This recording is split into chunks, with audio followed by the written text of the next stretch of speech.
Inihayag ni Pangulong Ferdinand Marcos Jr. ang kanyang pangarap na wala nang babayaran pa na ang mga Pilipino sa mga ospital pagdating ng panahon.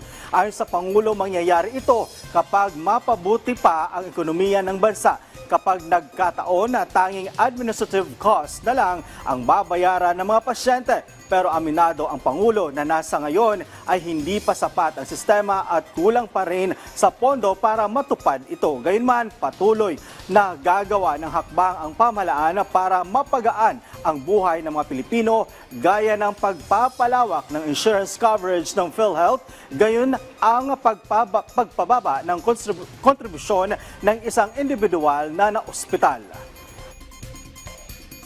At kung tayo'y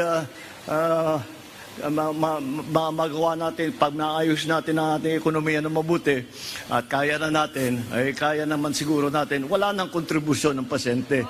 Bigyan na lang natin ng siguro yung kagaya sa ibang lugar na nakikita ko, na nasubukan ko, administrative cost lang.